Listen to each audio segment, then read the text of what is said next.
Hey guys, welcome back to a brand new video. My name is Musa Jallo, and in today's video, we're going to be reacting to another video by CNBC Make It.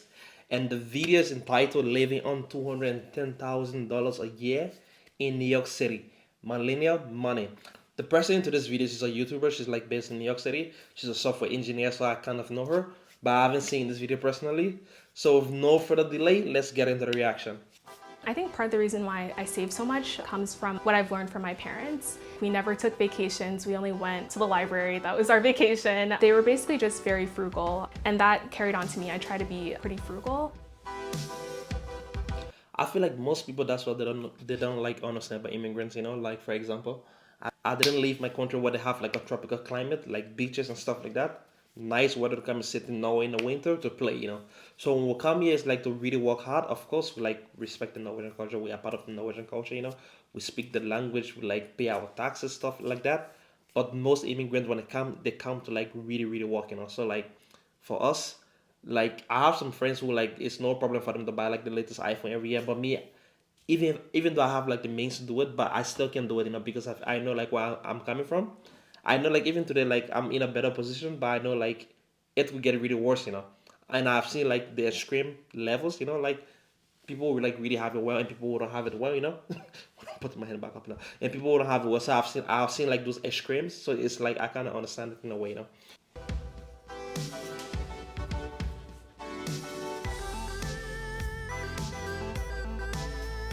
Hi, my name is Bukola Ayodele. I'm 25 years old, and I make $210,000 every year and live in New York City. I'm a software engineer working in the fintech space. I'm building tools and applications for engineers. That is actually like my dream space. Like the things that I'm passionate about is like tech and finance. So like if I can get a job that I'm working both in tech and finance at the same time, that is my dream job. So future employers, if you see this, that is my dream job, literally, to work in the tech and finance space.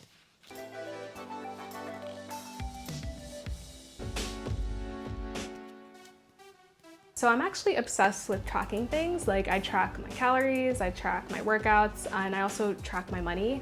I believe in this philosophy of what doesn't get measured doesn't get managed. So I make sure I'm tracking my. What doesn't get measured doesn't get managed. I don't know that saying, but that is like so true. Like that's crazy. But oh my god, she's like really saving a lot of money. She's like saving like about maybe 60% of her income. Or up to 70% of her income. That's crazy though. That's really nice. 1,400 housing, that's like really, really good. She split with roommate. At this amount of money she's making, she could easily get a place by herself. But she's doing a smart thing and living with roommate. My money every single month. And how I track my money is I use YNAB and I also use Personal Capital. I also have spreadsheets for my long-term goals. So I just make sure that every single month I'm allocating a little bit of money to hit those long-term goals. The total rent for the apartment is about $4,000 and my room costs about $1,400. This is actually the most I've ever spent on rent, and I was a little mad to spend this much on rent, but the area is really nice and it's even closer to 1,400? That's crazy for a room though. Like in Oslo that can get you like an apartment, but New York is like crazy expensive actually. work, so I kind of save time in my commute.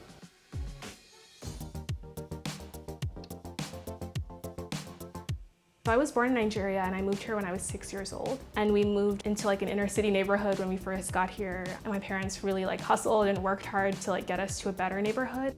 Growing up, my parents really valued education, and they really pushed my sister and I to pursue very traditional career paths. In our house, we had a saying that you could either be a doctor, a lawyer, or a disgrace. You can either be a doctor, a lawyer, or a disgrace. Or disgrace. That is like so true. But like maybe I was an engineer. But like yeah, but it's crazy actually. But I feel like most immigrant like a fun fact actually, like Nigerians, they are like the most educated immigrant group in the USA. That is like so crazy. Nigerians, they have a really bad name outside, but I feel like they are like really hardworking people. They are like really smart, and they are like I feel like they are like really nice people in general. I actually majored in political science in college with the hopes of becoming a lawyer, but after working in a law-related field, I realized that this was not for me. So I looked back at classes in college that I really liked, and one of the classes I really loved in college were my computer science classes. I decided to quit my job and do a sabbatical. During my time doing a sabbatical, I joined the Recurse Center. The Recurse Center is sort of like an engineering retreat where you can learn how to program and just sort of build new projects. It was totally free and it took 3 months. And then after that, 3 months later, I got a job. That's crazy though. Without her education within the field, she got a job within 6 months. That's really impressive, you know. People go to school and like they graduate, they don't have jobs, you know. I feel like that's life, you know, like whatever you want to do, you just have to dedicate yourself like 120%, you know. You work harder than everybody, you're gonna make it, you know. But that's really impressive. Got so many rejections, like rejections left and right, and I just had to like learn to just be a little bit more persistent and to keep pushing. We're getting our account balance and then we're just returning. Oh, she's like she have a class, creating a function, blah blah blah. It looked like Python actually. Self.accounts.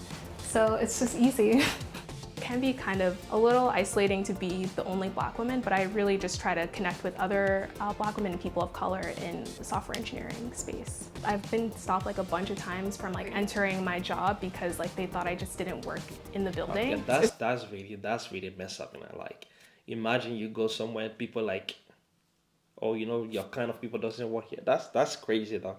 It's like really so crazy, even though it's like the 21st century, but people still like treat people like that. That's crazy to me actually. It's just crazy that things like that happen. Tech and software engineering is a really great career path. You get to work on really amazing projects and you can earn a really good living doing this.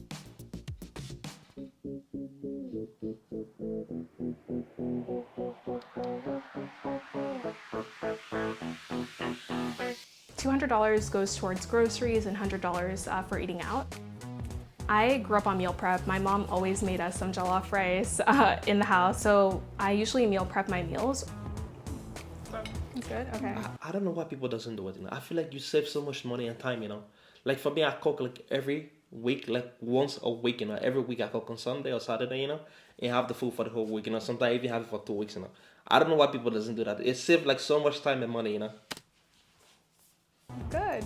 Me and my friends, we do other things other than just like going out for dinner and like brunch. So instead of grabbing dinner, we'll just do a class pass instead and like go to a dance class. Or I just invite friends over. Sometimes we'll just cook together. It's just a way for all of us to save money.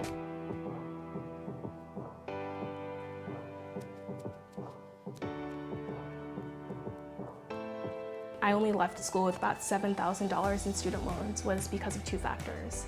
The first factor was the fact that I got needs-based financial aid from my college so that my tuition and room and board, half of it was paid and covered for by my school. The other half was covered for by my parents, and they gave me probably one of the best gifts that I've ever gotten, which is the gift of a free education. That is like really so amazing though. Like they help her to like go to school and to get like a free education, you know. You know, that's one thing we like so privileged to have in Norway, that we can go to like higher education for free almost.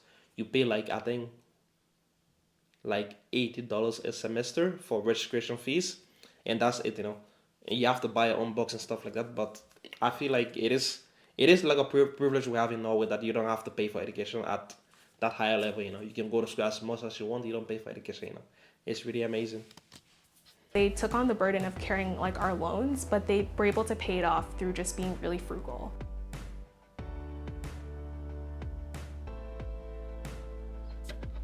My parents just always donated like 10% of their salary. They see that as like a gift to God. So they've really encouraged me to do the same thing. So some of that money goes back to my parents because they've done a lot for me, and the remaining goes to like other organizations that I really care about.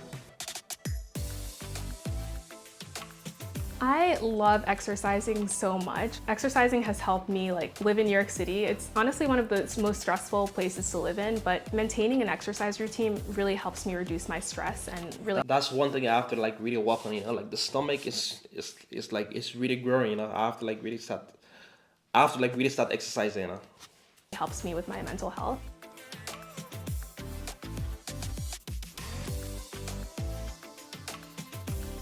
So I really love spending money on beauty. For me, my beauty budget entails like sometimes I get my nails done, sometimes I get sugared. I also really like hair extensions and buying new clothes. So I try to keep my beauty budget at about $300 every month. I feel like with the kind of a money she's making, it's like so easy for her to like waste like $2,000 a month on like beauty things, you know. But it's like really so impressive, like she's making all this money, but she's like really, really so frugal, you know. Like it's actually like really amazing, you know. I feel like I really like her now even more, you know. I try to be pretty frugal. It's funny because like when I first graduated from college, I was living paycheck to paycheck on my first salary, and it wasn't because I was making like too little, it was just because I wasn't being smart with my money. And it wasn't until like I wanted to leave my job that I realized the importance and the power of having savings. One of my long-term financial goals is to FIRE. I'm a huge fan of the financial independence retire early movement. I think it's a really amazing movement. I don't necessarily know if I want to retire early, but it would be great to be financially independent. Actually, that's what I want to do, you know. I want to do like I would love to do it, but I don't want to retire. One of my goals is also to maybe own an apartment. I know in New York it can be crazy. Like in my neighborhood, a one bedroom goes for like $700,000 to $800,000, and that's just for a one bedroom. That's crazy. Something that I'm really passionate about is my YouTube channel called The Come Up. It's sort of a channel that I created to sort of give people the resources I didn't have when I was starting this journey. Hey guys, welcome back to the channel. There are not that many Black women in tech, so I just wanted to sort of show that there are Black women in tech. There are not that many Black women in tech. That's really amazing, man. I can't wait to like reach that stage one day where I can like monetize my YouTube channel, you know. So I just wanted to sort of show that there are Black women in tech and just sort of provide as many resources as possible. Oh my god, this video is like it's like really so long ago, you know. She had like 22,000 subscribers at the time. Right now I think she have like almost 300,000 plus, you know. I didn't really grow up getting to take international trips. We only traveled like to the libraries, so I kind of like do it to the max now. So I try to take one international trip every year with my boyfriend. I take girls trips with my friends. I'm also in a long distance relationship, so that like flying back and forth from New York to LA also adds a little bit more to my travel budget. 500 a month based on how much she's making, I feel like it's nothing, you know. Like I feel like she should even like make like maybe 1,000, you know, for a travel budget. But I feel like she's like really doing so well with the saving, you know. Basically all of my family is in Nigeria, like all of my family except for like one of my uncles and my sister, my mom, my dad. And the opportunities I have here are significantly more than the opportunities that my cousins have. So that's something that I always remember when I'm feeling like down, is how lucky I am to be here and how many opportunities I have here than I having like in Nigeria. That's why like I'm sorry like I'm really talking so much in this video, you know, but I feel like that's why even though like things might not always go your way, you know, like that's why I feel like, but we still have it better than people back home, you know. The most important lesson I've learned about money is that like money can just give you a lot of opportunities, a lot of options. Like in New York City, you're just constantly surrounded by like people who are extremely wealthy, but also people who are extremely poor. And then going to the college that I went to school with kids whose parents were millionaires and billionaires. So I could actually see like how money can give you like options and opportunities and the things you don't have to think about when you have a higher income. So that's part of the reason I try to work as hard as I can, just so I can also give myself and my family those opportunities. You know, for all those people who say money doesn't buy happiness, I'm telling you, like, money doesn't buy happiness fully, but it will get you like pretty close, like this to being happy, you know. So like, I don't know. It was a really nice video. I like Bukola, like Bukola. Actually, I think that's how she pronounce her name. I really like her video. She make like really informative video. You know, she make video about like getting career intake and stuff like that. I really like her, and I'm even impressed more that how much of her income she's saving every month, you know. And that income they show in the video is like the income just from her working. It's not even including our YouTube channel and stuff like that, you know. So that is like really really so impressive, you know. But thank you guys for watching this video. I hope you enjoyed. If you do, remember liking this video, comment down below, and like we'll see you in the next one. Peace out.